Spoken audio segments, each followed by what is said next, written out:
Bom dia, boa tarde, boa noite. Sejam todos muito bem-vindos ao Com a Palavra Podcast. Estamos aqui mais uma vez no episódio abençoado. Estamos no episódio 45. Chegamos ao 45 e é uma bênção, é um privilégio ter você aqui conosco. Sou muito grato a Deus pela sua vida. Se você está caindo de paraquedas aqui, se você não conhece nesse podcast, não é inscrito ainda, eu quero te pedir esse enorme favor que não vai custar nada, não vai ter que pagar nada, você se inscrever nesse canal, curtir esse vídeo e também esse aqui vai dar um pouquinho de trabalho, mas se você fizer vai nos ajudar muito, que é compartilhar esse episódio, porque com certeza vai abençoar muitas vidas. Meu nome é Wilson Moura, para você que não me conhece, sou um dos integrantes desse podcast, somos aqui em 5, né? Eu, Madson, Rodrigo, Gabriel e o Jefferson. O Jefferson também está lá em São Paulo, lá em Sorocaba, mas ainda faz parte aqui do nosso podcast. E formamos essa família que é o Com a Palavra Podcast. Estamos aqui há um pouco mais de um ano e meio compartilhando a Palavra de Deus. E quem tem nos acompanhado tem sido muito abençoado. Se você, como eu falei, está chegando aqui a primeira vez, eu te convido a dar uma olhada aí no canal. Se você está no YouTube, se você está no Spotify também, dá uma olhada aí nos outros episódios. Tem muita coisa boa, você vai ser muito abençoado, tanto com os episódios que fizemos aqui comentando algum tema, quanto muitos convidados que trouxemos.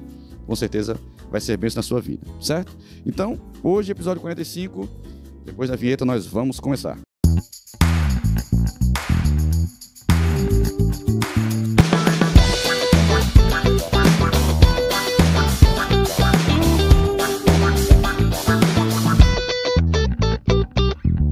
Bem, e hoje, né, estamos aqui com um convidado muito especial, Vitor, a pronúncia é Acunha. Acunha é a pronúncia, é isso? Acunha. Ó, hoje temos nosso primeiro convidado internacional. Que privilégio. O Vitor vai estar aqui conosco hoje compartilhando.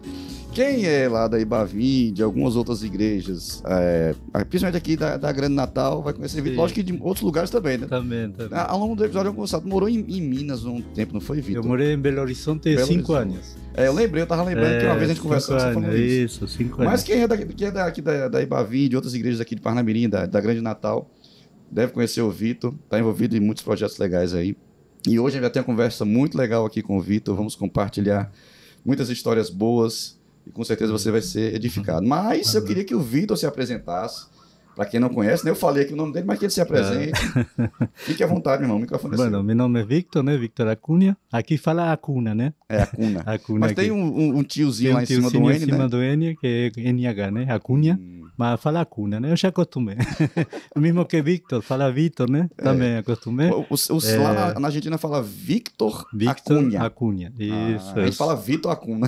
Olha só, então, sou argentino, sou casado, moro aqui há muitos anos em Brasil, uns 28 a 30 anos, mais ou menos. Muito tempo, né? Bastante tempo. E aqui em Rio Grande do Norte desde 2001. Sim, 2001. Um tempinho também, né?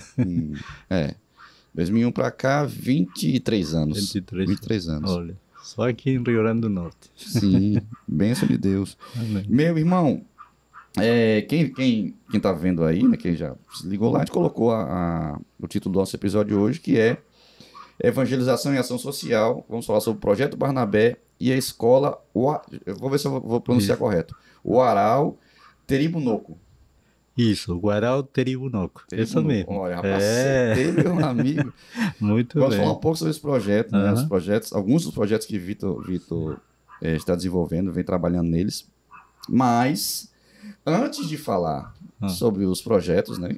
Que a gente vai levar uma parte do episódio falando sobre isso. A gente sempre pede aqui com os nossos convidados, vem que ele, né, fale como foi o encontro dele com Cristo, sua história, né, de conversão. Não sei se você já nasceu numa família cristã evangélica, ou se você, como foi esse processo. Queria que você falasse um pouquinho como foi a história do Vitor lá no início, lá, um bom tempo atrás. Não sei quanto tempo, mas um bom tempo atrás. Pronto, um breve resumo, né? Uma história longa. Eu nasci em uma cidade chamada Berisso. Berisso é uma cidade que fica 1 hora e meia da capital. Essa cidade tem a característica especial que é cidade de imigrantes. Então você está em contato com muitas culturas o tempo todo, né? Então é diferente de outras cidades. Aí você, na escola, no dia a dia, no mercado, tem muita convívio com essas culturas. Então você nasce já acostumado, né? Sim. A ver essa diversidade. E em meio a essa diversidade tinha muitas igrejas evangélicas, igreja batista, né? Por exemplo, étnicas, igreja batista eslava. Ou seja, a igreja batista só em russo, né? Entendi. Então, se você entrava na igreja, só russo, você não entendia, né? E tinha as igrejas batistas tradicionais, diferentes, né? Então, nessa época que eu me converti, é a época de 80, 84, mais ou menos, não tinha liberdade lá para a proclamação do evangelho, né? Época da ditadura militar, não se podia fazer proselitismo, tudo. Mas aos poucos, na década de 80, 82 mais ou menos, começou a haver grandes aberturas para a pregação do evangelho. E alguns evangelistas começaram a fazer campanhas, né, evangelísticas. Então, nossa família, toda a tradição é católica, lá, né? A religião oficial é católica. Sim. Então, não tínhamos contato antes com a igreja evangélica. Então, a partir dessas campanhas, é que ouvimos a pregação do evangelho pela primeira vez. Aí foi onde teve um encontro com Cristo, e aí foi conduzido para a igreja, e aí na igreja, na escola bíblica, era criança, né? E na escola bíblica cresceu lá naquela igreja. E como aquela igreja tinha visão missionária, que fazia congresso de missões, trazia convidados, tinha programa de rádio e sempre estava envolvida com missões. Minha irmã também estava envolvida com missões. Então, é engraçado porque me fez lembrar disso. Minha irmã trabalhava com uma organização chamada Operação Mobilização, que é o Barco Logos e Barco Douglas, que fazem pregação da palavra. E ele fazia um programa de rádio. E eu era operador técnico, né? Em uma rádio. Sim. E aí ela me disse, pode vir ajudar? Aí eu ajudava ela no programa. Então, todo o programa era sobre missões. Então, todo o tempo, durava 1 hora toda semana, sobre missões. Então, sempre tinha um convidado sobre missões. Então, sempre teve aquela informação, né? Aquele contato com missões e tudo. Já para os 17 anos, mais ou menos, eu sentia esse chamado, né? Que Deus me estava chamando. Mas eu era muito tímido. Então, eu sempre colocava assim a dificuldade. Como é que eu vou ser um pregador se eu tenho dificuldade de falar em público? Como é que eu vou falar para outros se eu mal falo, né? Assim, não era muito falar e tudo. Como é que vai ser? E como é que vai ser? Então, aí começou a surgir esse desejo por missões, mas essas limitações por missões. Eu via, né, que eu não me sentia qualificado. Foi passando o tempo e sempre envolvido com missões, trabalho missionário, campanhas missionárias, viagem missionária, tudo que seja missão eu participava. Estava lá, né? Mas a timidez retraía, pensando que eu não poderia ser um missionário, nem teria condições. Mas aí, com o passar do tempo, aí Deus foi confirmando, e com 23 anos, eu vim para fazer missões ao Brasil. Sim, com 23 anos. Então, assim, então foi de tradição católica, ter o encontro com a palavra, ter contato com a Bíblia, que nunca antes tinha aberto na Bíblia, ler a Bíblia, entender, compreender, ser ensinado por essa palavra, e assim, ter crescido na igreja, e nos diferentes ministérios, e isso ajudou bastante para depois, quando chegou o momento certo, né, com 23 anos, vim para o Brasil para fazer missões. Né? Então, aquilo que parecia impossível, e as limitações que eu via, Deus foi quitando aos poucos e capacitando para fazer aquilo. Mas interessante é que eu fiz uma oração ousada, né? Que no momento da dificuldade eu orei assim: Deus, se realmente o Senhor tem um propósito para que eu faça missões, então eu preciso de coragem e ousadia, como os discípulos tiveram, para fazer a tua vontade. Essa foi minha oração. Legal. E assim vim para o Brasil, com coragem e ousadia. Sim. Eu tô falando, me lembrou o exemplo de Moisés, né? Que Moisés, ele quando o Senhor chama Moisés, né, para ele tirar o povo do Egito, aí Moisés, não, mas eu tenho dificuldade de falar. Alguns dizem que ele era gago, né? Tinha gagueira. Eu falei, não, mas para isso é isso, eu vou resolver. Teu irmão vai falar com você, Arão. Sempre o Senhor escolhe, e apesar de nós, né? E apesar de nós. Talvez não. Deus é maravilhoso, assim, ele pega nas nossas limitações para mostrar mesmo, tanto para nós quanto para os outros, que Isso. quem faz é ele, né? O poder é dele, não é nosso, né? Isso. Não é nosso. Porque se a gente fosse bom em tudo, perfeito em tudo, a gente ia achar que as coisas estavam acontecendo por causa que a gente é desenrolado, né? Mas não, mas é porque o Senhor age. E também para ajudar. Tem muitas pessoas que têm chamado missionário, têm vontade de fazer missões e não se sentem capacitadas, não sentem que não têm condições. Então, ter passado por isso ajuda a compreender, né? Isso, e a animar e incentivar, que justamente quem convence de pecado é o Espírito Santo, né? Então eu não tenho que ser eloquente para convencer ninguém. Então minha parte é ir e compartilhar a palavra, e o Espírito Santo vai convencer do pecado, e ele vai transformar a vida. Então aí facilitou ter esse entendimento. Como você diz, eu não sou capaz, mas Deus é capaz. Eu não sei como fazer, mas Deus sabe. Então eu estou aqui, né? Deus vai conduzindo, Deus vai fazendo. Amém. E assim foi o caminhar até chegar aqui, né? Aí, Vitor, por que o Brasil? Por que esse assim, lógico que claro, foi o Senhor que escolheu. Sim. Mas assim, nas inúmeras possibilidades que poderia, por que o Brasil? Isso, eu pensei, primeiro, quando Deus estava me chamando para tudo isso, o menor lugar que eu tinha pensado é o Brasil. Eu pensava, precisa na China, precisa na África, precisa em países fechados, precisa em países onde é difícil. É esse o lugar que precisa. A primeira coisa que eu pensei, Brasil não precisa. Brasil tem muitas igrejas, Brasil é grande demais, não precisa. Mas eu acho interessante, porque naquele tempo, Deus falou no meu coração assim de uma necessidade de alguma coisa a ser feita que não estava sendo feita. Então, que eu precisaria vir para fazer o que não estava sendo feito. Sim. E interessante que quando eu vejo assim para trás, todos os lugares onde eu passei foram lugares difíceis, onde as pessoas falavam, é muito difícil, é impossível, não se pode, né? Sim. E então, é nesses lugares onde eu estava, onde eu estive. Então, não foi assim, Deus direcionou para o Brasil, porque foi assim, queria fazer missões, e servia na Argentina, já tinha contato com as igrejas, já tinha visitado vários estados, já em campanhas evangelísticas e tudo, mas de repente surgiu um desejo de conhecer uma missão chamada Jovens com a Missão, uma agência missionária, né? Jocum, Jovens com a Missão. E eles tinham trabalhos na cidade, né?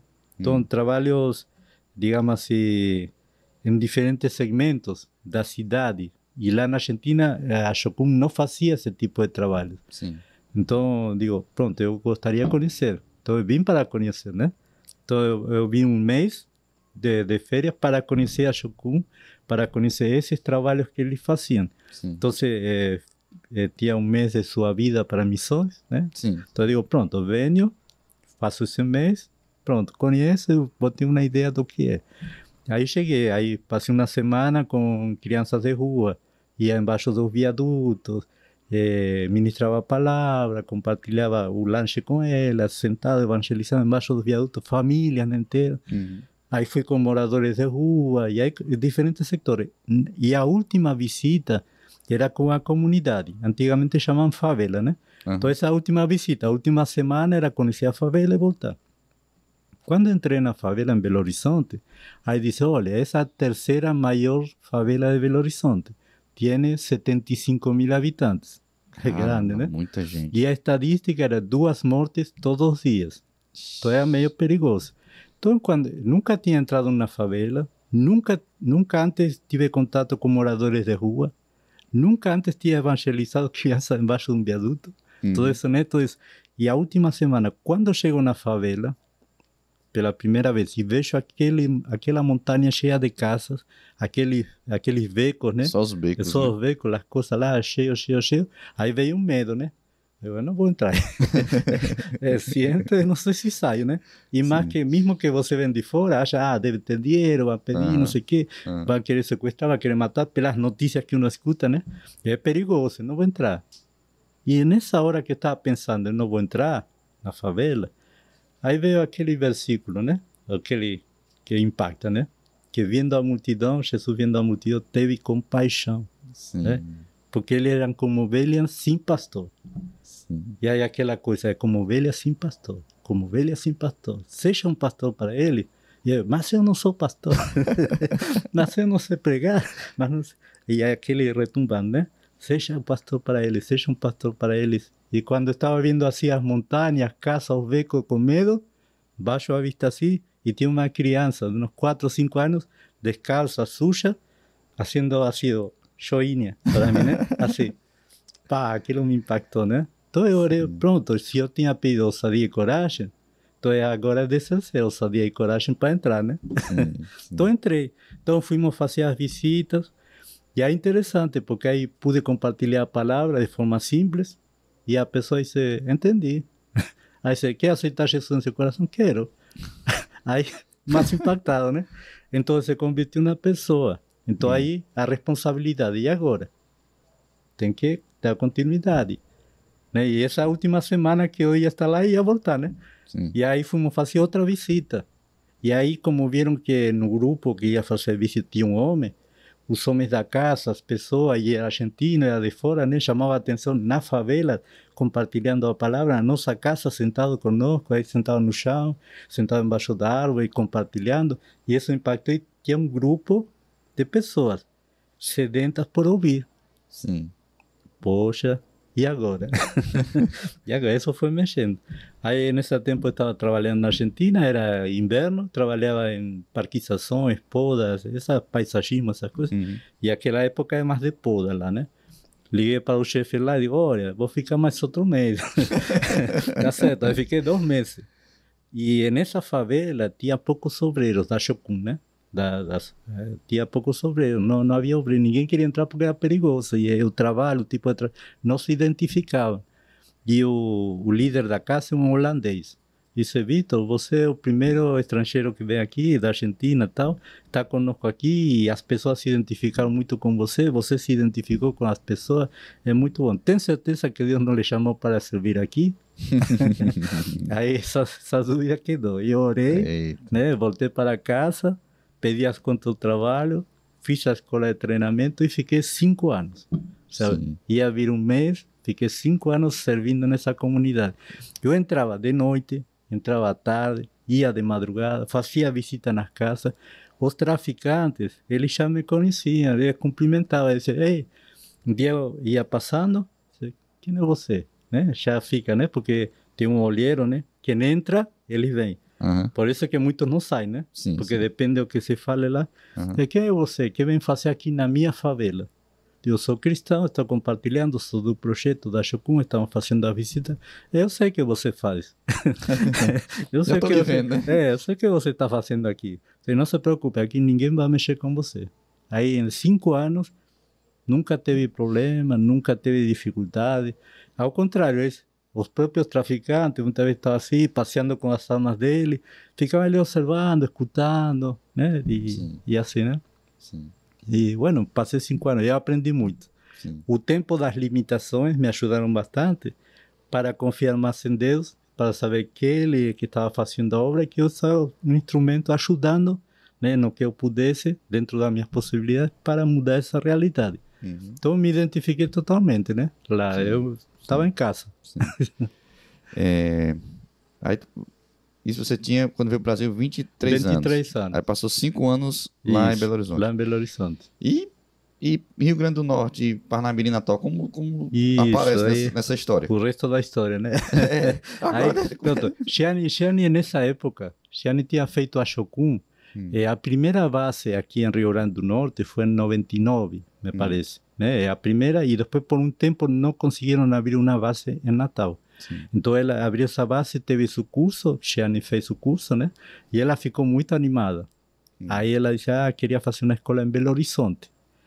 E nessa escola de Belo Horizonte, nesse tempo, que era a época de 2000 mais ou menos, eu estava preparando para viajar para a África. E essa escola tratava como os cuidados ou o atendimento que você precisa dar a pessoas portadoras da AIDS. Né? Porque como eu ia ter muito contato e ia trabalhar, eu precisava estar mais capacitado. Então a diretora da escola me pergunta, seria bom você fazer o curso? Não quer fazer o curso? Né? Eu era obreiro, ela já me conhecia. E Xiane foi a primeira inscrita nesse curso. Sim. Então, foi passando o tempo e eu tinha esquecido do começo do curso. O curso eu achei legal tudo, mas o começo. Aí a diretora me liga, amanhã a gente fecha as inscrições. Você tem que dar a resposta hoje. Vai fazer parte ou não? Então eu fui o último a me inscrever na escola e fechou. Sim. Então nessa escola passamos vários tempos com Gianni, aí nos conhecimos. Aí começamos a namorar e para casar, né? Sim. Aí ela disse, estranho minha família, sinto saudade da minha família. Que era de Rio Grande do Norte, né? Uhum. Aí eu digo, bom, eu estou aqui há 5 anos, estar aqui e morar aqui é como estar aí e morar lá. Se quiser, vamos para Rio Grande do Norte. Então eu vim para Rio Grande do Norte, primeiro conheci a família e tudo mais, e aí depois casamos aqui em Rio Grande do Norte. Sim. Então aí ficamos aqui. Se estabeleceu aqui. Isso, estabelecemos aqui. A gente trabalhou com várias igrejas, em missões, implantando projetos sociais, porque meu chamado é mais essa parte social, né? Sim. Então, é dom de misericórdia, né? Que se identifica mais forte. Assim. Sim. Então, quando chegamos nessas igrejas, começamos vários projetos em diferentes lugares. Estamos lá atrás do Detran, lá do Mosquito, lá no interior do Rio Grande do Norte, uma comunidade chamada Nova Conquista. Tem lugares assim periféricos, onde trabalhos precisavam ser desenvolvidos e a igreja não tinha iniciativa de fazer. Sim. Então a gente ajudava a que a igreja desse o passo e abraçasse essas comunidades, né? Entendi. Então esse é o chamado e aí começamos. Entendi. Por aqui. Entendi. A última, vamos dizer assim, eu já perguntei essa parte para a gente entrar nos projetos mesmo. Você argentino. Sim. A sua vida toda não, a sua infância ali, juventude lá na Argentina. Aí vem para o Brasil, mesmo sendo um país vizinho, mas tem um choque cultural, né? Língua, costumes, tudo. Para você, Vitor, qual foi assim a sua maior dificuldade no início e que você pode ter esperado, que até hoje talvez você enfrente, né? Nessa realidade, divide um país diferente, de uma língua e uma cultura diferente para cá. Qual foi a maior dificuldade que você teve para se adaptar aqui ao Brasil? A primeira lá em Belo Horizonte, depois aqui em Natal. Bom, a primeira reação assim, encontro foi o idioma, né? Porque eu achava, bom, são similares, mas uma pessoa que fala português e escuta espanhol consegue compreender bastante. Mas uma pessoa que fala espanhol e escuta alguém falando português tem mais dificuldades para entender. Tem esse negócio. Porque a gente pensa, né? O espanhol a gente vai entender tudo. Né? Vai ter algumas coisas que a gente não vai entender algumas palavras, mas de maneira geral consegue se comunicar. Vamos dizer assim, um exemplo bem prático. Você hoje falou Escola Guarau Teribunoco, não foi? Você viu como estava escrito e você pronunciou. Sim. Ou seja, a pronúncia nossa é foneticamente a mesma que está escrita. Sim. Português não. Português você escreve de um jeito e tem uma entonação. Sim. Tem palavras nasais, Sim, que nós não temos em espanhol. E tem algumas letras do alfabeto que nós não temos. Sei. Então, como nunca ouvimos, nos custa reconhecer o som, né? Entendi. Então, assim, esse de poder, poço, no poço, poço de buraco, o poço de poder. Aí você pronuncia, a gente fica confuso. O que está querendo dizer, né? Para vocês é claro, pela entonação, né? Sim, Para sim. não, Porque às vezes é bem sutil, né? A entonação muito sutil ali. Isso, e as palavras, né? De português e de espanhol. Essa foi a primeira dificuldade. Agora, você imagine que eu aprendi português estando aqui, estando em contato com comunidades de periferia. Então, eu aprendi todas as gírias. Que eu ia dizer agora, que ainda tem... Eu aprendi porque português. não é bem o português, porque às vezes depende da comunidade que você pega, depende do local. Isso. É quase um dialeto diferente. Isso. E a parte você tem que ter em conta que o mineiro, ele corta as palavras. Né? Ele engole sílabas, né? Ele junta tudo. Então, o jeito do mineiro falar, mas a gíria das crianças... Quando eu cheguei aqui no Rio Grande do Norte, eu disse, essas pessoas falam português que eu nunca ouvi. Né? E quando eu via as palavras, porque eu sabia falar, sabia me comunicar, quando as pessoas falavam aperreado, que é aperreado? Que é isso? Aí as palavras, né? E as comidas, né? Então o choque, a língua, o choque das comidas, né? Diferente. Farinha, nunca tinha visto farinha. Eu estava na praia assim com o Gianni, o cara com a farinha lá, e olha, tem areia no prato. Que areia? Que areia? Isso é farinha. Eu, que é farinha? Eu nunca tinha visto farinha. Entende?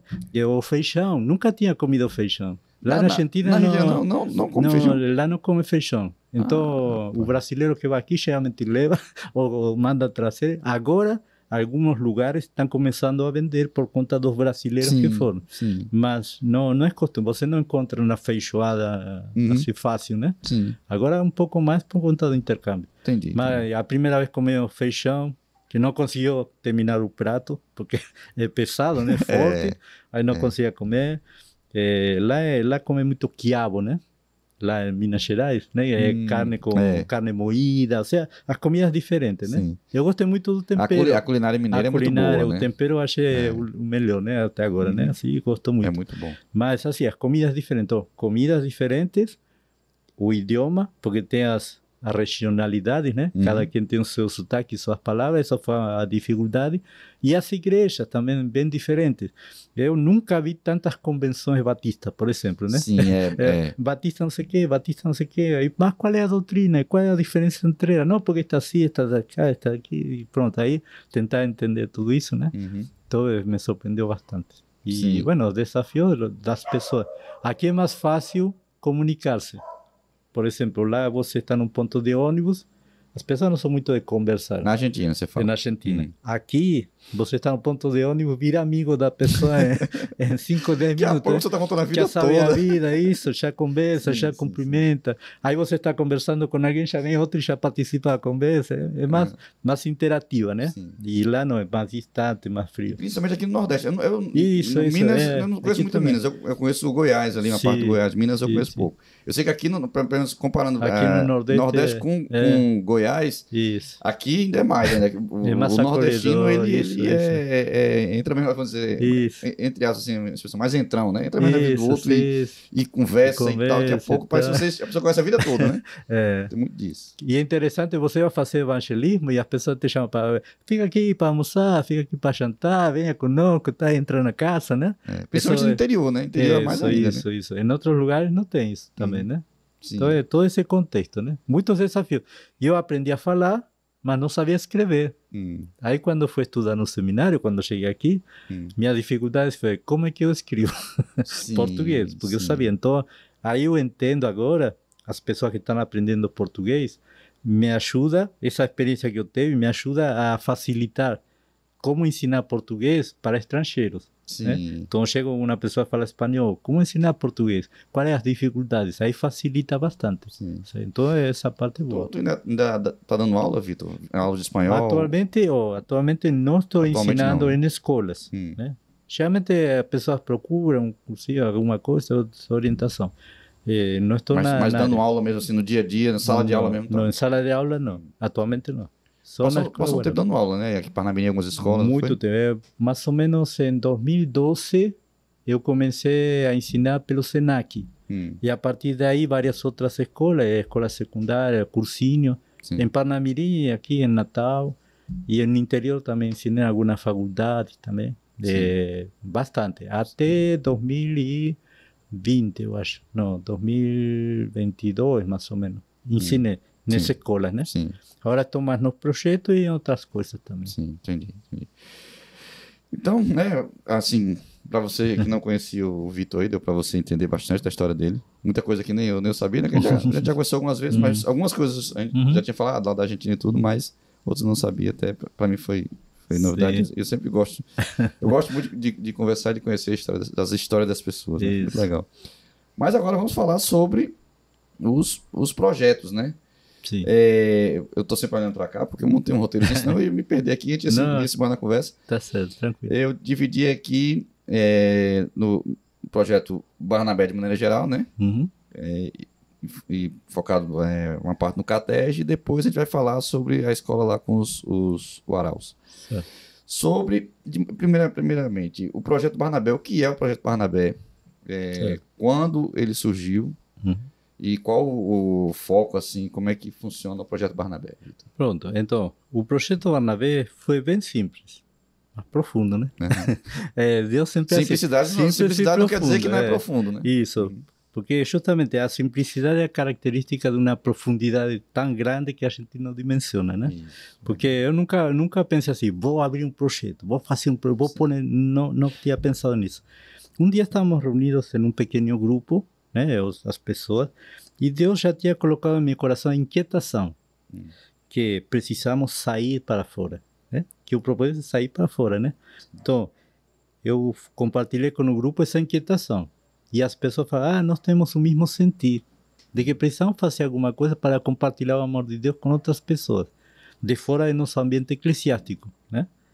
Então, nós disse assim, vamos tomar uma semana de oração, você vai na sua casa, você ore, durante uma semana. Na próxima reunião, que era o sábado, cada um vem e compartilha o que poderíamos fazer, com o que nós temos, o que podemos fazer. Aí chegaram e disseram, podemos fazer sopão, né? Podemos visitar os hospitais, podemos ir orar por pessoas, podemos fazer uma folhetada, né? Na rua, tal, comida, pá. E um disse, pois não vamos visitar a catege. Então, o que é catege? Aí me explicou, né? Que é uma casa onde recebe dependentes químicos, onde ajuda a que eles superem esse vício que eles têm, seja droga, seja álcool, né? Então, disse, mas eu não conheço, onde fica? Fica lá em Pium. Então, podemos conhecer? Pronto, aí fui para lá para conhecer o que era, né? Aí vi lá o ambiente e tal, e em relação a isso, então disse, o que nós, voltei para o grupo, né? Disse, o que nós, como grupo, podemos fazer para ajudar? Eles estão lá, qual é o nosso tempo disponível? Todos trabalham, né? Todos estudam. Então, disse, os domingos, pode ser. Domingos de manhã, pode ser. Um café da manhã? Ótimo. Pronto, vamos fazer um café da manhã. Todo, último sábado era. Uma vez por mês. Pronto, podemos juntar. E começamos. As 13 pessoas, levando o café, compartilhando a palavra, compartilhando os louvores, estando com eles, animando, encorajando. Então, a partir disso, aí veio o nome. Vendo a necessidade, né? O que eles precisam? Eles estão lutando, estão enfrentando as lutas deles, estão querendo vencer. Eles precisam ser encorajados, precisam ser animados, né? Então, daí o nome Barnabé. Que Barnabé não era o nome do discípulo, era um apodo, né? Um apelido, né? Que o nome era José. Então, ele fala, olha, José se chama Barnabé. Por quê? Porque ele é encorajador, é motivador. Ele chega e anima, encoraja. Então, Barnabé. Então, ele diz, tem tudo a ver com o que a gente quer. Que motivar, que animar, que encorajar. Vamos chamar Projeto Barnabé. E aí surgiu, né? Sim. Então, pronto. Aí, mas eu nunca tinha pensado assim, vou colocar esse nome, vamos fazer assim. Não, nada disso. Tudo foi acontecendo e a gente orava bastante para que Deus nos conduzisse na simplicidade, né? Eu acho que foi em 2015 por aí, não 2016. foi? 2016. Isso, 2016. Eu tava tô falando aqui, eu tentando puxar aqui na minha cabeça. 2016. 2016. Nossa. Isso é um tempinho, né? O Projeto Barnabé, então, começou no apoio ao catege. Isso. A partir daí, Deus foi animando pessoas, né? Outras pessoas, queremos ir também, vamos também. Vez de uma vez, vamos de 15 em 15 dias. Vamos outro mês. E a gente viu que tinha pessoas dispostas e tudo. E aí Deus começou a atentar para nós, né? Chamar nossa atenção para outras necessidades. Então, tinha um orfanato, que ficava lá por a toca de não sei o quê, lá por Pium também. Sim, eu lembro do Pronto, do fui uma vez, tinha um orfanato, tinha a Oikos, que é Macaíba, projeto, né? em Macaíba, que a gente ia animar, encorajar, apoiar. Sim. E muito tempo depois, que a gente começou a ir ao Oikos, por exemplo, a diretora lá, de Conceição, ela um dia disse assim, Vitor, você chegou no momento certo, porque eu estava para desistir, para deixar de dar continuidade ao projeto, você chegou e me deu aquele fôlego que me animou a continuar. E hoje em dia, encorajou, né? continua. Então, cumprimos o propósito. Eu até pergunto, ainda existe até hoje o Oikos lá em Macaíba? Existe ainda, tem uma sede maior, tem mais obreiros, né? As crianças já são adolescentes, tem projeto para adolescentes. Então, assim, foi crescendo. Então, vimos estar atento ao que Deus queria fazer, juntar-nos a Ele, e fazer a nossa parte, encorajando e animando. Então vimos que havia muitas necessidades, áreas que não eram atendidas, né? Por igrejas, por comunidades. Então assim Deus nos foi direcionando e o projeto Barnabé tem essa finalidade de apoiar, de animar, de motivar, não apenas pessoas, mas também pastores e líderes. Muitas vezes, está o obreiro lá trabalhando, servindo, né? E aí se sente desmotivado, cansado, pues está só, né? Aí você chega, dá aquele ânimo, dá aquela força, motiva e aí continua o trabalho, né? Ou seja, não jogue a toalha, mas descanse pouco, tome nova força e continua, né? E aí esse é o propósito do projeto Barnabé. Entendi, glória a Deus. E Vitor, Eu fui no CATED algumas vezes, né? Faz muito tempo realmente que eu não vou. Ainda há o trabalho com o CATED até hoje ainda. Isso. Aos domingos ainda, como é que Aos funciona? domingos. Continuamos domingo às 7 horas o café, né? Aí temos a palavra, o compartilhar a oração e o louvor, né? Sim. E isso, animar e encorajar que eles permaneçam no tratamento, né? Porque muitos desistem. As estadísticas falam que quando você trabalha com dependentes químicos, você não vai encontrar resultados a curto prazo, é a longo prazo. Sim. Então vamos supor que você tem 10 dependentes químicos, desses 10, apenas 2, talvez 2, possam sair dessa vida e permanecer firmes, né? Sim. Então nós glorificamos porque houve casos de pessoas que se firmaram e estão bem, graças a Deus. Sim. Né? Sim. E houve pessoas que não. Tem os 12 exemplos, né? 12 exemplos. Ainda é aquele casal que lidera lá, mas não lembro mais. É Aparecida. Aparecida. Atualmente Manuel não está mais lá, Sim. né? Mas Aparecida continua, Aparecida que é a fundadora. Sim. Que ela era dependente química, Sim. ela foi transformada por Deus e ela iniciou o trabalho, né? E ela continua à frente do trabalho. Sim. Tudo através de doações também. Sim. Eu vi algumas fotos de lá recentemente, né? Que a estrutura melhorou. Porque quando a gente começou a ir lá, né? Quando começou mesmo, ali até em outro lugar, né, Vitor? Isso, era em outro lugar. Não tinha estrutura nenhuma, né? E quando foi para aquela granja que é deles hoje, era uma cerca de arame, não tinha nenhum espaço coberto direito, só o alojamentozinho deles ali, né? Graças a Deus tá melhorando, a estrutura, a cozinha está bem adequada, o portão fica fechado. Eu lembro quando ia, era fogão a lenha, né? Era no início mesmo. Isso. É bem complicado, né? Rapaz, amém. Melhorou muito, graças a Deus. Sim. A gente vai deixar, né? Você que tá vendo aí, eu vou ver com o Vitor. Tanto eu vou deixar aqui os contatos, né? Para o Instagram do Projeto Barnabé. Se também tiver Instagram lá do CATED, algum contato CATED também. Quem quiser conhecer a CATED, né? Que é Casa de Acolhimento e Apoio Terapêutico Esperança Jesus, né? Isso. Então a gente vai deixar também, para quem se interessar, quiser conhecer a CATED, abençoar também. É um trabalho difícil. É muito. Quem conhece, quem já teve experiência com o trabalho com dependentes químicos, não é fácil, é um trabalho difícil mesmo e precisa de ajuda. Então, tanto orando, quanto contribuindo, quanto visitando também. Vou botar os contatos aí, você pode entrar em contato lá com o Vitor, com o pessoal do Projeto Barnabé e também participar, conhecer. Às vezes você está aí orando aí, Senhor, eu queria estar servindo de alguma forma, você sente ardendo no seu coração, como os irmãos se chamam no pequeno grupo, né? O PGM lá, pequeno grupo multiplicador, sentiu lá o desejo de começar a fazer alguma coisa além das reuniões de PGM. E deram start e o projeto começou lá e está até hoje. E quantas vidas, como você disse, mesmo sendo um percentual baixo, mas imagine se não tivessem, os irmãos tivessem despertado, ele tivesse se engajado lá na CATED, aquelas poucas vidas, vamos dizer assim, do percentual que é o normal, não teria sido alcançado, não teria sido abençoadas. Então, benção mesmo. E Vitor, quais os desafios, assim, qual o maior aprendizado que você tira dessa parceria, vamos dizer assim, do Projeto Barnabé com a CATED, que ali também foi um aprendizado, né? Isso. Antes desse envolvimento com a CATED, você tinha trabalhado com dependentes químicos, mas não tão diretamente, eu já tinha trabalhado assim, em algum projeto, alguma instituição que recebesse internos mesmo ali, já tinha essa experiência ou não? Não teve, não. Mas na Argentina, antes trabalhei nos presídios, né? Então, tinha contato na favela com os traficantes, com tudo. Tinha mais ou menos noção para identificar algumas atitudes das pessoas, né? Para ver. Mas nunca tinha estado em uma instituição, né? Que atendesse. Assim, que atendesse internos, né? Lá direto. Não, né? Nunca. Então, tudo um aprendizado, né? Aí, primeira vez, surge o medo. O que você deve fazer, o que não deve fazer. O que é bom, o que não é bom, né? Até onde você pode chegar, né? Até onde não, né? Manter a distância, né? Respeitar o espaço do outro, né? Então, tudo isso fomos aprendendo juntos. E a parte boa é isso, que a gente não sabe, mas podemos aprender, né? Podemos pesquisar, podemos perguntar, podemos interagir. E isso ajuda a crescer mais ainda, né? Sim, entendi. Então, você disse, na época que começou com a CATED, aí veio o orfanato que tinha lá em Pinhum também, eu não lembro mais o nome. Não sei se é Lírios do Vale, não, Lírios do Vale é em Macaíba também. Macaíba, né? Eu não lembro Que o agora nome? também. Me fugiu. Aí veio o Oikos, aí Macaíba. Sim. E aí, como surgiu, agora já entrando, como surgiu a questão dos venezuelanos? Sim.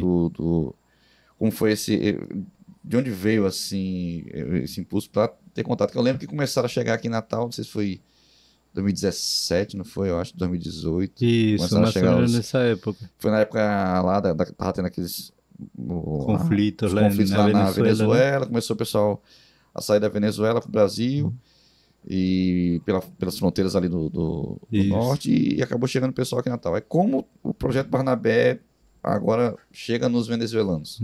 Você lembra que foi algo mundial, né? Hum. Uma oleagem assim de migrações, né? Sim. Lá na Europa, Síria, né, e tal. Eu Tinha lembro. muito, e aqui os venezuelanos aconteceu algo parecido. Hum. E também, mesma coisa, eu não planejei, vou trabalhar, não. Eu estava vendo o jornal, né? E aí de repente passa a notícia, milhares de venezuelanos estão na fronteira, não sei o quê. A primeira coisa que eu pensei, eu falo espanhol, eu posso ajudar na tradução. Talvez Sim. as crianças, mães, vão precisar de alguém que interprete para ele e tal. Então, o primeiro pensamento, eu poderia ajudar nessa área. Aí eu fiquei, mas estou aqui em Natal, quanto a distância lá? Eu comecei a ver qual é a distância, comecei a pensar, mas estava trabalhando nas escolas e tudo, né? E como que vai fazer com o tempo para ir até lá, não sei o que, e é difícil, né? Uhum. Eu ia orando, né? Bom, Deus, se eu posso ajudar de alguma forma, e ficava atento, né? Sim. Aí, de repente, eu vi a notícia que o governo tinha feito um projeto de interiorização, que era pegar algumas famílias, levar para diferentes estados. Então, eu vi, opa, tem Rio Grande do Norte. Onde que é? Aí, comecei atento. Comecei a pesquisar. Aí, decía, em Caicó. Sim, Tem eu lembro. esse ou esse aldeias, que é da Caritas, né, da Igreja Católica. Tinha essa instituição que são várias casas, por isso chamam de aldeias, onde tinha crianças, mas algumas casas estavam vazias, disponibilizaram esses espaços e várias famílias foram trazidas para Caicó. Então, Caicó dá para ir, não é tão, né, não é Tá aqui até no a estado, fronteira. Isso. Aí pronto, aí fomos lá, falei com alguns irmãos, algumas pessoas, conseguimos um carro, conseguimos doações, levamos alimento, levamos pipoca, levamos bala para as crianças, tudo. Chegamos até lá.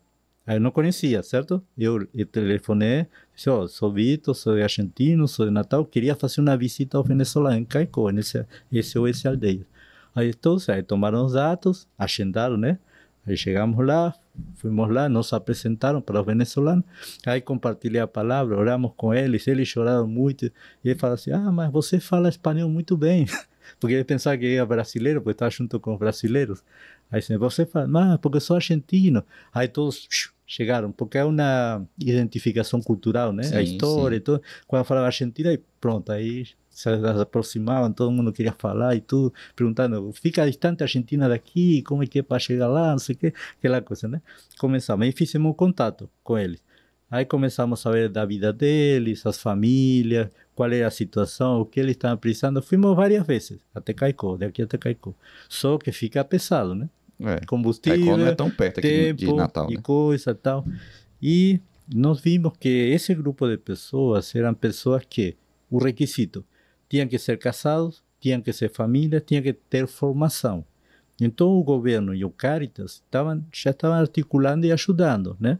Então não ia ser muito efetivo se a gente viajasse todo o tempo até lá e chegasse até lá, se eles já estavam sendo ajudados, né? Uhum. Então, nos enteramos que havia grupos em Natal. Então, dizia, Vitor, tem venezuelano no sinal tal, ia lá e não tinha. Está em tal lugar, ia lá e não tinha, nunca encontrava com eles. Um dia, andando, aí resulta que tinha um grupo perto da rodoviária. E aí, comecei a falar com eles, né? Só que eles não me respondiam. Ele olhava, mas não respondia. Então eu pensei, deve estar falando muito baixo. Aí comecei a falar mais alto, e gritando assim, oi, tudo bem, como vai? Eu sou Vitor, sou argentino, queria Mas falar falando com você. em espanhol. Em espanhol, tudo em espanhol. E aí um homem chama assim, venha aqui. Um homem já de idade, se eu sou o cacique, nós somos guaraus. Eu nunca ouvi a palavra guarau e não sabia que ele estava aqui. Eu sabia que venezuelano estava aqui, mas não indígenas venezuelanos. Nunca ouvi o nome, não sabia nada, absolutamente nada. Aí comecei a falar com ele em espanhol, mas ele falava misturado. Disse, meu filho fala espanhol melhor. Aí chamou o filho, eu falei com o filho, O filho falou com o resto das pessoas, me apresentou para as pessoas. Se eu sou Vitor, eu gostaria de compartilhar a palavra com você, gostaria de saber qual é a sua necessidade, de que forma podemos ajudar. Podemos conversar? Podemos. Aí sentados na roda, no chão mesmo, começamos a falar e aí nos conhecimos. Fuimos ganhando confiança. Aí levávamos alimento, levávamos roupa, aí tudo. Aí quando o governo, foi criada uma comissão do governo e eles foram levados para um abrigo, eles me mandam mensagem, eles me mandam, Vitor, vem o governo e disse que nos vai levar para um lugar, assim, me manda a direção, endereço. Digo, pronto, tá certo, eu vou visitar vocês. Aí era Antônio Basílio. E aí foi como começou o trabalho, né? A partir dessa interação com eles, a partir da conversa, da confiança, que eu comecei a pesquisar. Quem eram os Guarao, que são uma tribo indígena que mora no nordeste da Venezuela, em um lugar chamado Alto Camacuro, né? No nordeste da Venezuela. Nordeste da Venezuela, isso. Então eles são originários de lá. Aí com as migrações chegaram até Rio Grande do Norte, a Bahia, Ceará, e esse grupo chegou aqui. Então eu comecei a pesquisar tudo, e falando com eles, perguntando, interagindo, e assim foi como começamos o trabalho entre eles. Sim. Aí, no caso, eles... lá é um dialeto, assim, uma coisa. Eles são índios, né? São indígenas. É uma tribo lá. Isso. Então, aí, eles não falam o espanhol. Não falam espanhol. Então, por isso a dificuldade. Eu começo, a primeira barreira foi entender e que eles me entendessem. Né? Então, alguns deles sim falam espanhol um pouco, entendem um pouco, e outros não. Né? Então, como fazíamos para conversar? Então, eu falava em espanhol. Então, era em espanhol e aprendendo... alguém traduzia lá. Isso, o filho do cacique, você falou, né? Traduzia. E aí eu fui aprendendo palavras, frases específicas, né? Então eu falava, pronto, por exemplo, Deus é conosco. Aí, Deus sou caicico. Então aí que me ajudou ter estudado, né, a dificuldade que eu tive para aprender. Deus sou caicico, eu identifiquei. Eles pronunciam como está escrito. Então, se eu aprendo o alfabeto deles, que tem 16 letras, vai ser mais fácil eu falar as palavras para eles. Só tem 16 letras? 16 letras, isso. Então, não tem a letra C, por exemplo. Né? Então, eu vi as letras e eu perguntava cada vez que ia, eu dizia, me ensina uma palavra. Aí ele me ensinava e eu anotava. Ai, me ensina outra palavra. E anotava. Então, assim, ia pegando as palavras, eu ia falando. Então, palavras-chave, né? Inare, é silêncio. E eu escutava muito que ele falava, mate. Vai matar alguém, né? Aí eu fiquei preocupado, mate. Aí eu ficava olhando para um lado, para outro, e significa mate, significa espere. Espere. Vê a palavra tão fácil, né? A pronúncia. Espere. Mate. Espere, calma, né? Então assim, aí fui aprendendo algumas palavras. Aí falava em português, aí comecei a ensinar para ele algumas palavras em português. Então a gente fazia um intercâmbio, digo, eu ensino você e você me ensina. E aí começamos, né, nessa troca, e aí eu sempre lendo a palavra, né, lia um versículo, palavra de Deus, e leia. E aí eu, bueno, Deus é Deus, né? Então, Deus conosco, Deus sou caicico. Então essa frase foi a chave que nos possibilitou comunicarmos. Porque decía, quando você via no caminho, Deus é caicico, Deus está conosco. Quando você estava em algum lugar e não tinha comida, e depois conseguia comida, Deus é caicico. Quando não tinha roupa, aí conseguiu roupa, Deus é caicico, Deus conosco, né? E aí animando ele, e ele ia entendendo. E aí isso foi dando abertura. Eles foram contando as histórias deles, foram contando de onde vieram, como foi o trajeto, né? E assim fomos criando confiança até hoje entre eles. E a questão religiosa deles, Vitor? Como ele é uma tribo, como é que era a questão de religião deles? Isso, eles têm as próprias crenças indígenas, né? O sol, a lua, as árvores, né? As coisas. E eles têm o xamã dele, né? O bruxo dele, né? Que é muito similar com os baianos, por exemplo, quando fazem a ruda queima a ruda ou faz aquele coisinho de papel que prende fogo e fica soprando em cima da pessoa. Esse ritual é muito parecido, são quase iguais, que eles tinham, né? Então, certa vez chegamos lá e uma das mulheres estava tendo dor de estômago. E aí ele estava fazendo isso com a mulher, o bruxo, a pessoa, né? Da tribo. E aí eu disse, não, nós cremos em Deus que pode curar. Vamos orar, né? Aí disse, pode orar. Eu orei. E a mulher melhorou.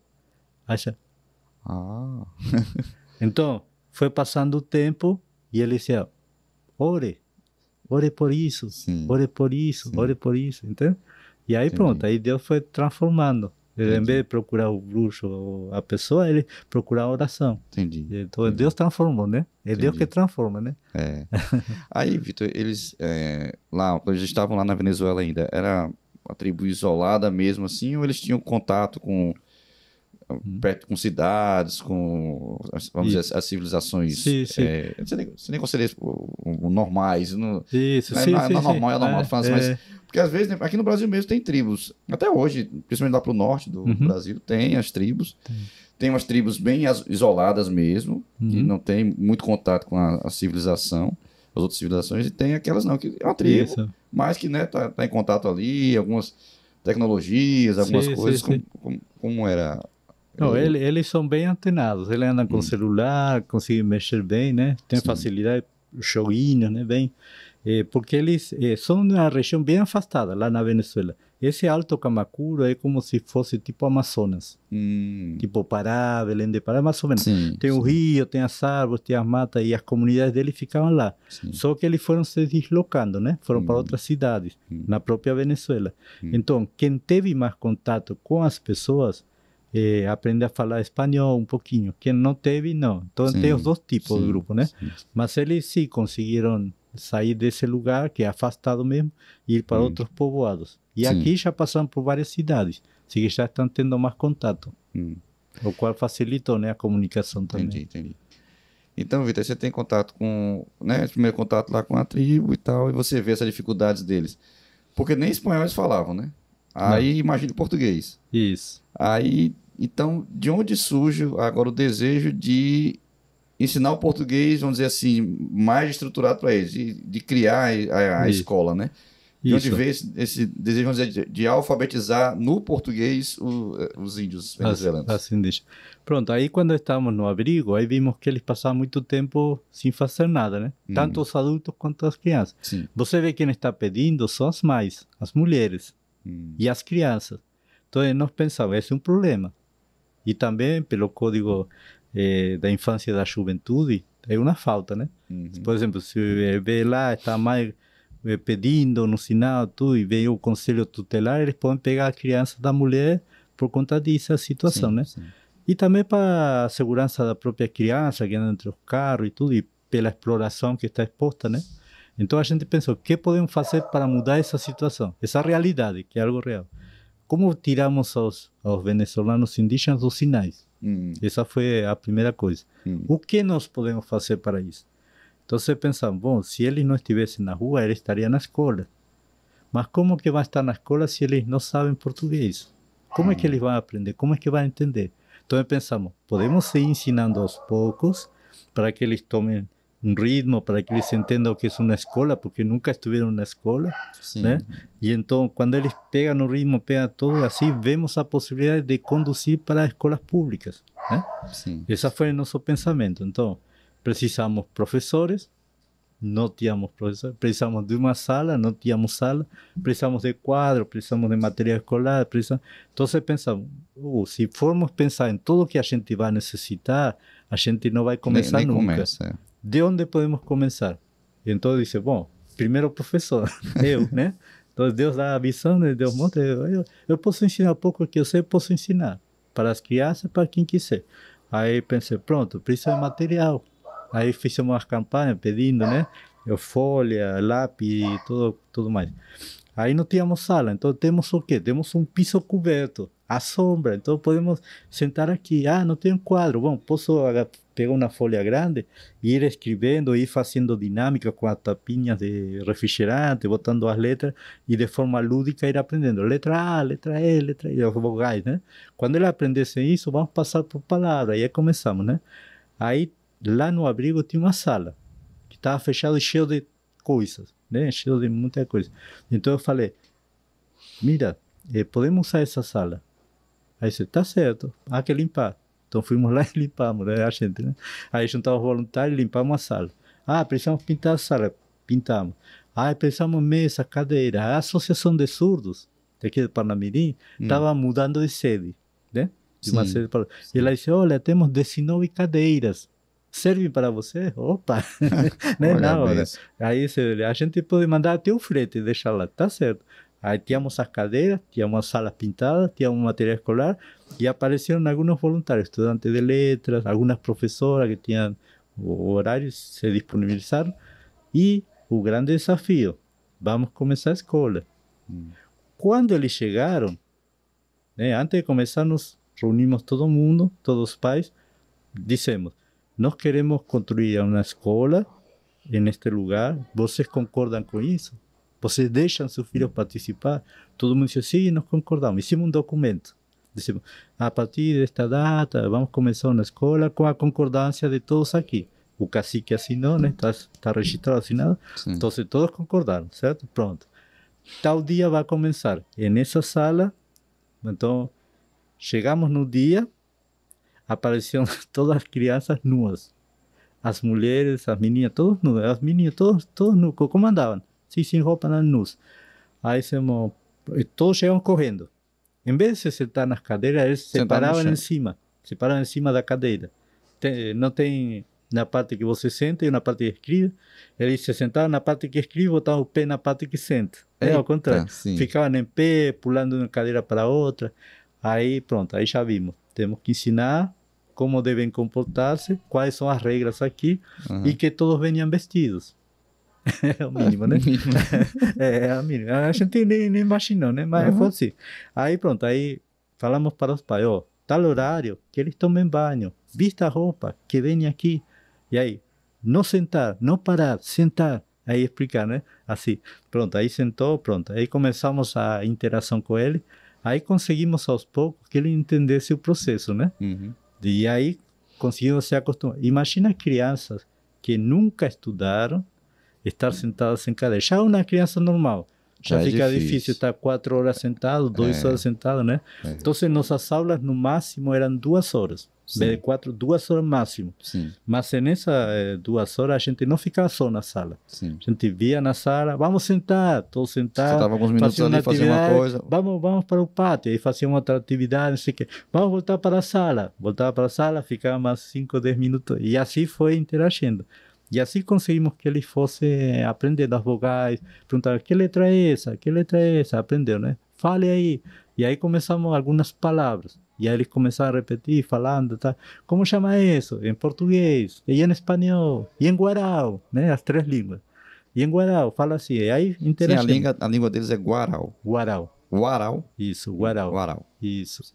Então, assim, a gente interagindo foi, né? E aí quando... À medida que foi passando, temos contato com a Secretaria de Educação, com esse órgão chamado SERAM, e aí falamos sobre essa necessidade de encaminhar.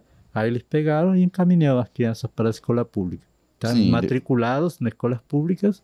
Atualmente já a maioria das crianças está nas escolas públicas.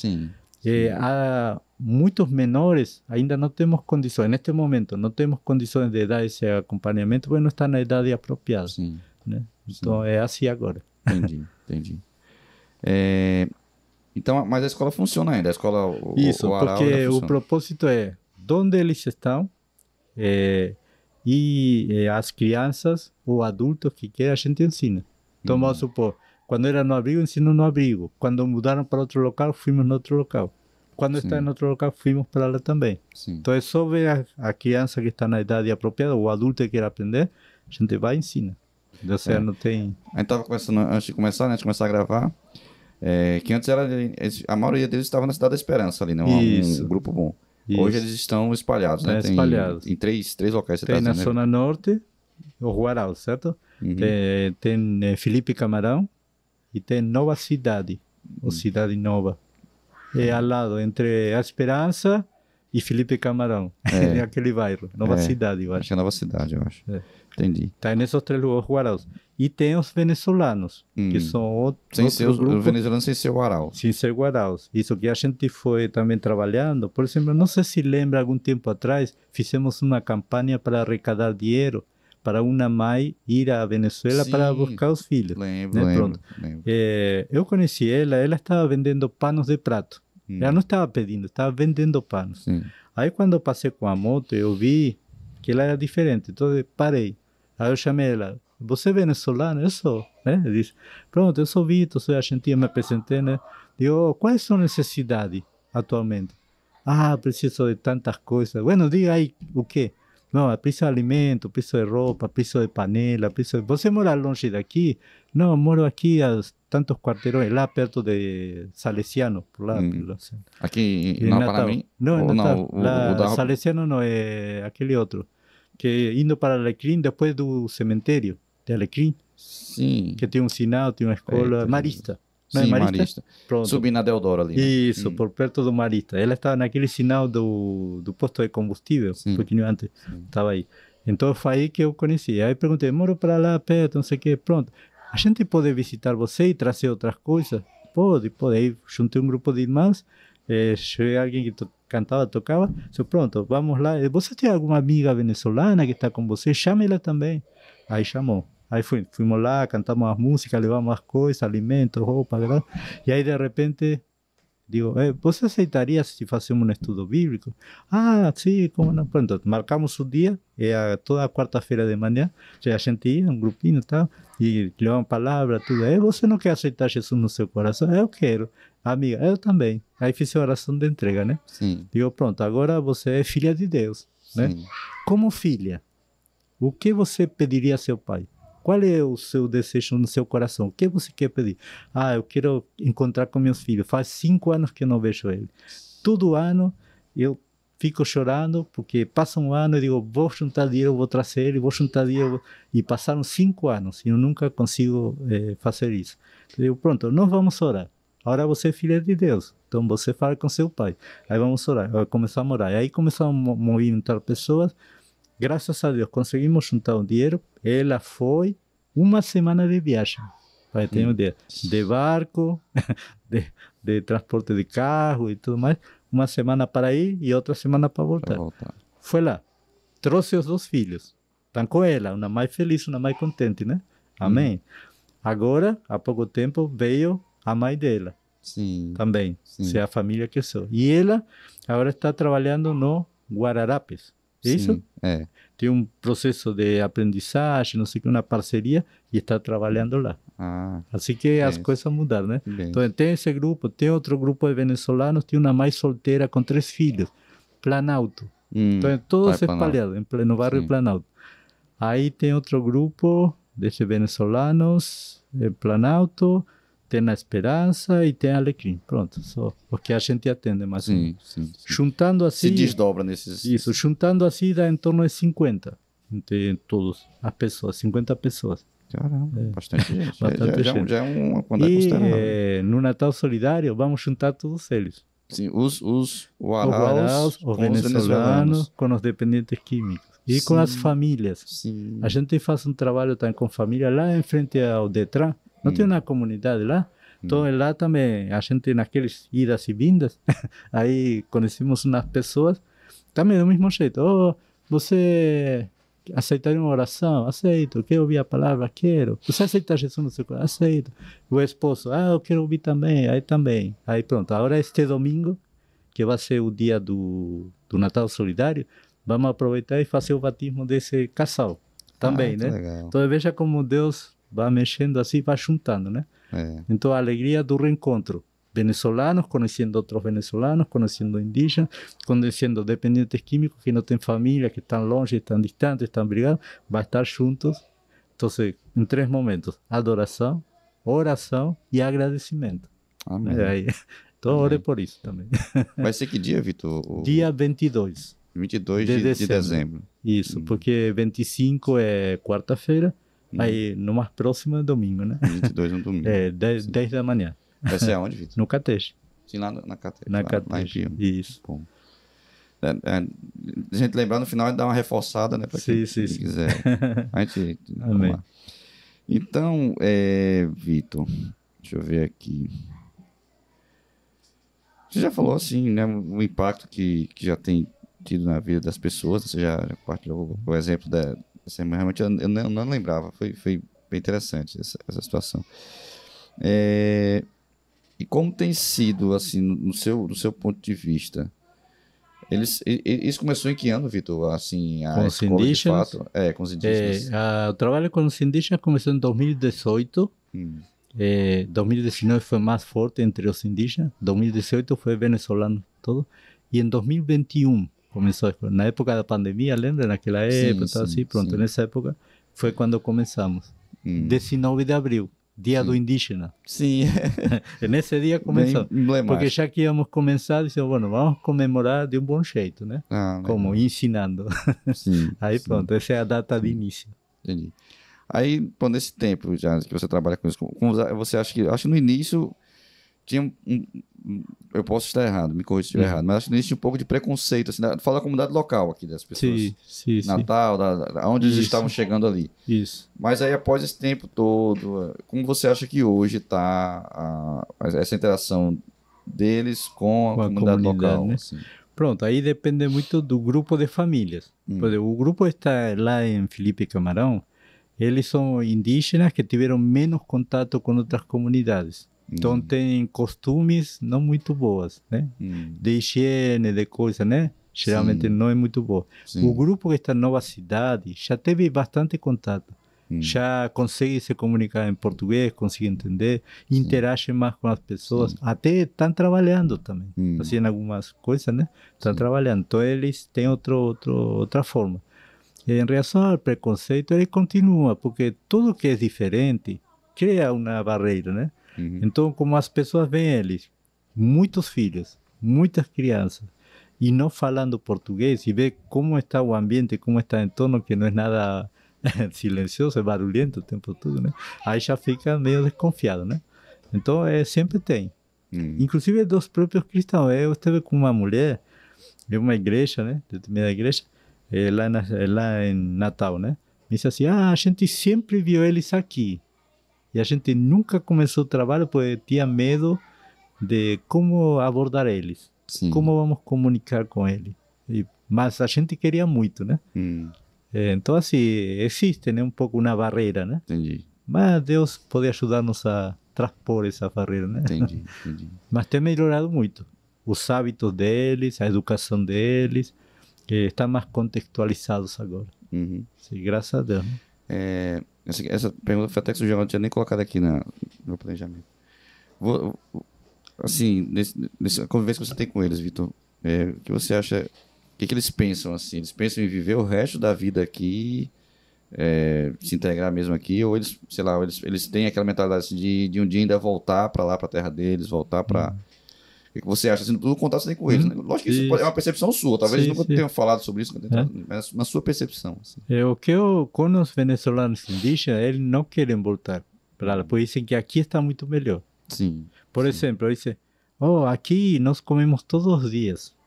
Lá na Venezuela, onde a gente estava, a gente passava necessidade. Sim. Aqui as pessoas nos ajudam. Se alguém levou um alimento, alguém levou uma roupa, lá as pessoas não faziam isso, né? Então, para eles, o contexto de vida aqui é muito melhor que de lá. Então, eles não pensam em voltar. Ao contrário, eles querem estabelecer-se e criar uma comunidade própria, né? Para Sim. isso, eles precisam um terreno, um local e tudo mais, né? Como é que tá a questão do governo, do Estado? Ainda tem apoiado eles ou tem mais se omitido, tem se afastado? Como é Tem. que tem sido? A questão é uma questão, assim, o que atrapalha muito é a visão política, que isso atrapalha o desenvolvimento social. Então, assim, tem essa comissão, tem esse serão, mas ultimamente tem dado muito ênfase a outras coisas que não são tão importantes, né? Sim, Não são tão efetivas. sim. Então, tem feito encontros, tem feito leis, tem feito mobilizações jurídicas, mas na prática não é tão efetivo, né? Entendi. Se eles precisam mais dessa É organização, né? muito no campo apenas das teorias, mais Isso, na do efetividade mesmo. proselitismo, né? Que diz, estamos fazendo pelos indígenas, mas na prática, por exemplo, uma vez precisava auxílio moradia. Então entrei em contato com as centros. Digo, por que eles não estão recebendo? Se disse que eles têm direito a receber. Não, é porque a gente tem pouco pessoal, a gente não entende, tem que preencher as coisas. Digo, esse é o problema? Me hubiese dito, vou com eles. Aí, você vem? Vou. Aí, pô, pegamos um táxi, fomos lá e eu sentei com ele. Pode preencher aí. Aí, pronto, ela falava, tá, e perguntava, e eu falava com ela, tá. E ela preenchia e fizemos um cadastro. Sim. Então, uma mínima coisa. Sim. Uma coisa entende? Básica, né? Então, alimentos. Eles sempre têm que receber ajuda de alimento, mas nem sempre recebiam.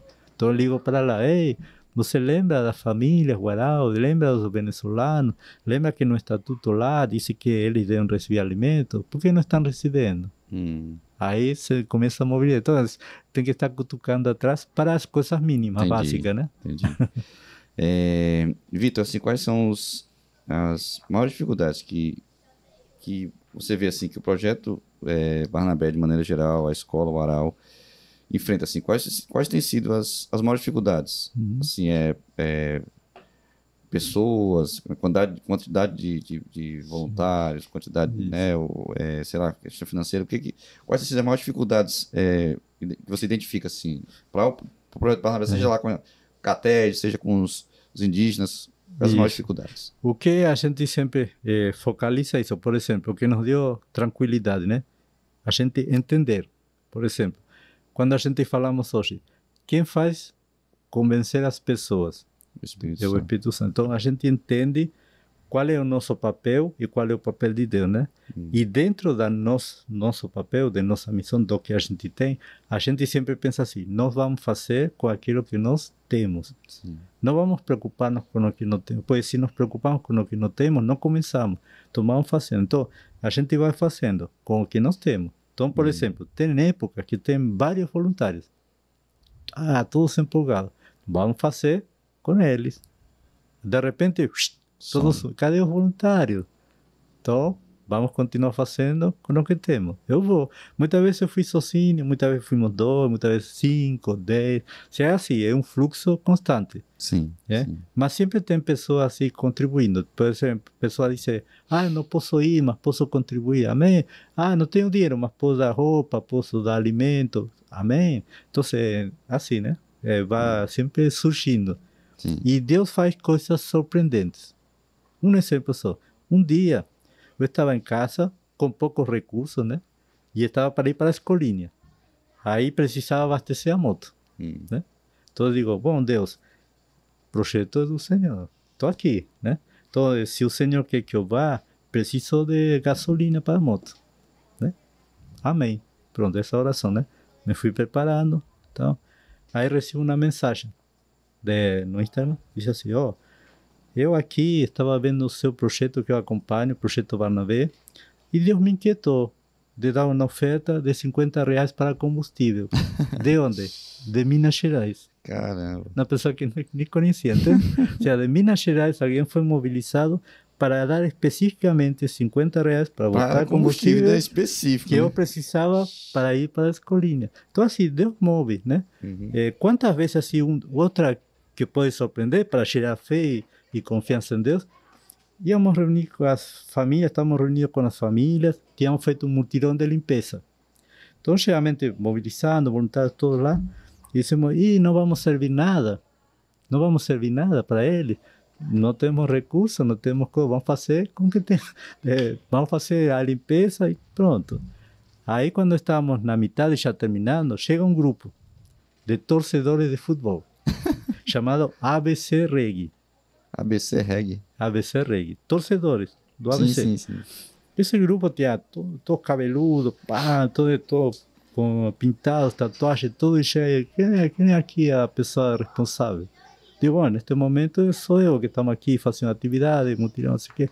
Olha, nós sempre fazemos uma atividade social e fomos distribuir ao lixão, cachorro quente, né? E sobrou. E quanto sobrou? Uns 200 cachorro quentes. Só isso? Só 200. Aí disse, você aceitaria? Você viu? Nós pensamos, vamos fazer com o que temos, não vamos dar lanche, pois não temos. Aí que veio, 200 cachorro quentes. De quem? De umas pessoas que nem evangélicos eram torcedores de um clube de futebol que foram fazer uma ação e que foram mobilizados para, na hora certa, né? Ou seja, Deus fez assim. Então, assim, a gente confia. Então, há necessidade? mas a gente faz dentro da nossa possibilidade. Se receber mais ajuda, faz mais. Se não receber ajuda, faz com o que tem. E assim Deus foi. Até agora estamos fazendo isso, né? Sim. Então essa é a nossa visão.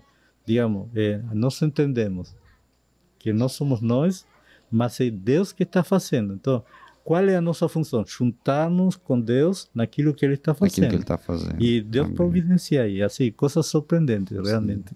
Amém, glória a Deus.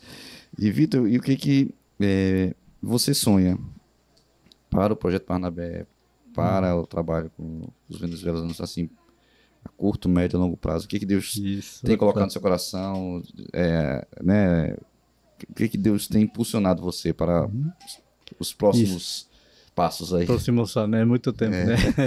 É muito tempo. Mas uno nunca sabe, né? Eu aprendi a viver um dia de cada vez. Sim, então, hoje estamos vivos, hoje estamos bem, estamos dentro do propósito, que bom. Amém. Depois amanhã vamos ver, né, como vai ser.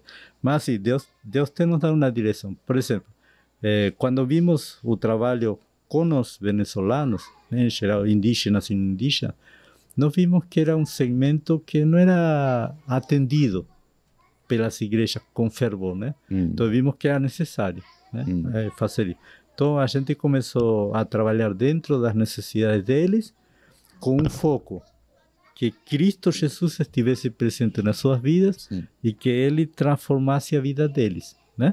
Então pronto, então a gente começou esse trabalho pensando, vamos formar lideranças entre eles, para que eles possam compartilhar a palavra, porque nada é melhor que eles mesmos, compartilhar a palavra entre eles, então formar uma igreja guarau, venezolana, né? Então é o que estamos encaminhados, formar uma igreja típica, autóctona, deles. Ou seja, para que você tenha uma ideia, nós batizamos 7 guaraus. No Brasil, nenhuma igreja batizou 7 guaraus. Tem mais waraus em outros lugares do Brasil, né? Está cheio. Até chegaram, estão mais no Nordeste, por conta das cercanias com a fronteira. Mas chegaram até Bahia, chegaram até Alagoas. Chegaram... E esse grupo se movimenta muito, então temos contato com ele. Então, pessoas que estão em Piauí já estiveram aqui. Pessoas que estão em João Pessoa já estiveram aqui. E eles receberam a palavra e eles aceitaram a palavra. Então, o que a gente quer fazer, justamente, nós queremos fazer essa igreja, né, entre eles, para que a partir dela eles possam alcançar as outras cidades, as outras capitais, e possam estar enviando os missionários para poder evangelizar eles, né? Amém. Então, esse é o objetivo dos próximos anos, né? Sim, entendi. Amém, meu irmão. Assim, depois a gente tem uma noção, né, bem geral, lógico, se quem assistiu aí, que se interessar, quiser se aprofundar, queria que você dissesse aí quais são, né, os contatos, Instagram, algum e-mail. Se quiser colocar seu telefone, não sei se você fica confortável em colocar seu telefone, mas acho que assim, já pelo Instagram já é possível, você manda um direct ali, manda uma mensagem. Isso, e se a pessoa se interessar, ir lá por lá, pega um contato mais pessoal. Mas deixa aí registrado o Instagram do projeto, o seu Instagram também. Certo. Pronto, o nosso projeto é no Instagram, o Projeto Barnabé, tudo junto. Tudo junto, o Projeto Barnabé. Porque tem o Barnabé, um nome conhecido, projeto tem vários com esse nome, né? Então já tem Projeto Barnabé em vários lugares. Então aqui é o Projeto Barnabé. O Projeto Barnabé, tudo junto. E o símbolo é uma cruz dentro de um coração, né? Tem tudo a ver com o que deve ser, com a missão, né? Então esse é o símbolo. Então você pode entrar lá. Meu contato sempre aparece em todos os cartazes, em todas as coisas, e podem entrar em contato, não tem problema. É 984 98115 9208. Né? Então aí pode mandar mensagem, pode perguntar, e é importante, porque às vezes por não conhecer, aí não realizamos, né? Quando conhecemos, ficamos interessados e nos envolvemos em alguma coisa. Show de bola. Então, eu queria que você deixasse agora, Vitor, uma palavra de encorajamento, aquilo que você... sobre a importância, né, de servir, de ouvir, né, assim, que principalmente, você falou, você começou bem jovem lá na igreja, com 17 anos, né, o primeiro um mês ali e tal, aquele processo todo. E primeiro lá na sua Na comunidade. Argentina, onde eu estava. Depois Deus Isso, levou você para outros lugares. Nem isso. todo mundo, assim, o senhor vai ter um chamado específico de ir para outro país, de ir para outra Não. realidade, nem todos. Mas todos nós somos chamados pelo Senhor. Então, eu queria que você deixasse uma palavra de incentivo aos novos e também, a gente fala muito nos jovens, mas Sim, sim. pô, quantos não tiveram encontro com o Senhor já em meia idade, já na terceira idade, e mesmo assim, o Senhor usa. Eu lembro, a gente usou, Amém. nós usamos o Isso. exemplo de Moisés. É. Moisés começou a missão dele aos 80. Uhum. Tá certo que Moisés viveu até os 120, né? Não tem idade. Não tem idade. Então, eu queria que você deixasse uma palavra de incentivo que Deus colocou no seu coração, que você pudesse, como é o Barnabé, que é o encorajamento, é o seu ministério de encorajar também. O que Deus colocou no seu coração, você compartilhasse conosco. Uma coisa que Deus trouxe à minha memória foi, lembra que quando Deus falou para Jesus, este é meu filho amado, em que meu coração se agrada, se alegra, Sim. e Jesus não tinha feito nenhum milagre, não tinha feito nenhuma coisa. Então, para Deus é mais importante quem nós somos. Então, a identidade como filhos é o mais importante. Ah, sou filho de Deus? Amém. Cultive esse relacionamento com Deus. Porque às vezes a pessoa está na igreja, mas não tem um relacionamento com Deus, está distante de Deus. Então, a primeira coisa, antes de fazer qualquer coisa, tenha certeza, seguridade, né? Tenha firmeza de que você é um filho de Deus. Amém. Que Deus te ama, independente de qual seja seu chamado, seu ministério. Isso é o mais importante. Quem é você é mais importante daquilo que você faz. Sim, amém? Essa é a primeira coisa, amém. É importantíssima. E a outra coisa importante é saber qual é a missão que Deus nos deu. Então, a missão foi bem clara. Vá, né? Esse ir é algo constante. Ou seja, não é que a gente estava parado, estava sem fazer nada. Significa, enquanto estamos fazendo coisas, a gente vai compartilhando. Para quê? Qual é o objetivo? Fazer discípulos de Cristo, né? Ensinando. Então, tem que ter tempo, tem que conhecer. Se você não conhece, se você não estuda, não se capacita, o que vai ensinar? Sim. Então, precisa aprender. Então, seja aluno. Depois vai ser professor, né? Seja aluno, aprenda a palavra, tenha intimidade, comunhão, conheça. Então, você vai fazer discípulo. Então, quando você ensina e compartilha, então as pessoas vão ser tocadas pelo Espírito Santo, convencidas, e ela vai dizer, eu preciso ser batizada. Por quê? Porque estou reconhecendo que Jesus morreu por mim, né? Então, vai e batize, né? Então, vai, enquanto vai indo, vai ensinando, compartilhando, e aí as pessoas vão sendo tocadas pelo Espírito, pela palavra, e essas pessoas são batizadas, né? E aí se tornam discípulos de Cristo. E não apenas seguidores de Jesus. Sim. Então, essa é a nossa missão. Então, viu que é simples e que é claro, porque às vezes nós nos desviamos querendo fazer muitas coisas para Deus, sendo que Deus não está no negócio. E isso desgasta, desmotiva. Aí você olha assim, poxa, estou aqui pregando há tantos anos e não tem conversões. Estou aqui pregando há tantos anos e a igreja não cresce. Estou aqui e tem essa multidão de pessoas. Mas Jesus está no negócio? Porque número não significa que sejam discípulos. Né? Porque você vê uma tendência mundial também. As pessoas mudam de um lugar para outro, estão aqui, estão lá, estão... A novidade atrai muito, mas pelos frutos você vai conhecer. Então, veja ao longo do tempo quais são os frutos. Então, aí você, esse é filho de Deus, esse anda com Deus, esse está fazendo o que Deus quer que seja feito, né? E essa é a nossa segurança. Então, não ande com uma mochila de religiosidade, mas tire tudo aquilo que lhe prende, entenda que você é um filho amado de Deus, cumpra a missão, faça discípulo onde você estiver. Se Deus o leva para outro país, Deus lhe vai confirmar no seu coração. Mas se Deus não lhe levar para país nenhum, saiba que seu campo missionário é sua casa, é sua família, é seu bairro, sua igreja. Você vai servir fora, se primeiro servir de onde você está, né? Então, geralmente pensa missões, vamos viajar, vamos aqui, né? Mas começa onde você está. E isso vai se replicando, né? Aí Deus vai lhe levando por muitos lugares e você, eu estou aqui, como foi para aqui? Né? Porque Deus lhe levou, né? Deus tem um propósito. Amém. Então, essa é a mensagem de encorajamento. Não se desanime, seja forte, seja corajoso, Deus é com você. Amém, glória a Deus.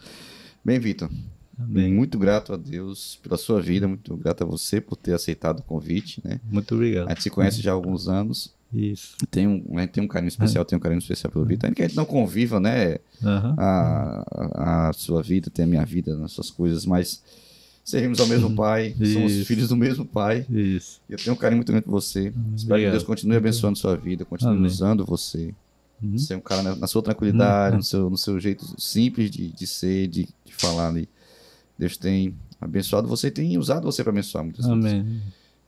Rogo a Deus que Ele continue te sustentando. Esse ministério de encorajar, de estar ali, não é fácil, né? Uhum. Porque você precisa, sim, às vezes nós precisamos ser encorajados. Isso, esse é meu E também. ainda bem que o Senhor é aquele que é o primeiro, né? E o Espírito Santo que habita em nós é aquele que, quando ele está ali, assim, rapaz, acho que não dá mais não, ele vem lá e nos enche da sua graça. Isso Então é. que Deus continue abençoando Amém. você, irmão. Continue Amém. abençoando o Projeto Barnabé, continue abençoando os irmãos lá na Catege, lá nos Varaus. Que cada dia mais vidas sejam alcançadas através da sua vida. Amém. Como você falou muito bem aqui no final, né? Pelo que você faz. Você primeiro é filho e Deus usa você do jeito que você é. E que a cada dia esse relacionamento com Ele se aprofunde, que você continue sendo essa bênção. Amém. Deixa também aqui meu abraço para Jeane. Tá certo. Diga lá para ela que eu obrigado. mandei um abraço, eu e a Aline, né, os meninos. Aham. Mandamos aqui um abraço para ela. Tá Um certo. abraço bem apertado. Deus Obrigado. abençoe ela ali, né, na lida com a mãe dela, como você compartilhou aqui antes de começar. E tamo junto, meu irmão. Amém. Aqui as Obrigado. portas do podcast estarão abertas. Quiser outro momento vir, quiser fazermos uma parte 2 sobre isso, ou outra temática, que tiver alguma vontade, algum projeto novo, ou mesmo alguma coisa que quiser falar. Falei, sim, rapaz, vamos gravar alguma coisa, eu tô com essa ideia aqui, vamos fazer. As portas aqui estão abertas para servir Obrigado. ao Projeto Barnabé, servir àquilo que Deus tem colocado no seu coração. Certo, irmão? Amém. Obrigado. Deus abençoe ricamente você. Deus abençoe. E você, né? Você aí que assistiu ou que ouviu esse episódio, ficou até aqui. Quanto tempo, Nicolas, tem aí? 1h26. Pronto. Mais de 1h20 aí. Você chegou até aqui. Muito obrigado a você. E se você chegou até aqui e você ainda não curtiu, não se inscreveu, rapaz, como é que você faz um negócio desse? Como é que você, né? Passa esse tempo todo, não faz isso. Não faça isso com a gente, não. Nos ajude. Nos ajude. É tão simples, vai nos abençoar tanto, certo? Então, curte aí. Como eu falei lá no início, se puder, pegue, compartilha. Compartilha isso no grupo da sua igreja, né? No grupo dos jovens lá da sua igreja, dos adultos, do pequeno grupo, sei lá, da sua família. Compartilha aí, o pessoal vai ver quem esse brasileiro, esse moreno aí, falando com um argentino. Que essa conversa onde vai chegar a isso? Se você seguir ali, você vai ser muito abençoado. Eu fui muito abençoado aqui na nossa conversa. Tenho certeza que você também foi e você pode abençoar outras pessoas, certo? Então, Vitão, um grande abraço, meu irmão. Deus abençoe. Na paz. Obrigado. Vocês também fiquem na paz. Valeu, Nicolas, nosso operador ali hoje. Fiquem com Deus e até o próximo episódio daqui a 15 dias, episódio 46. Valeu!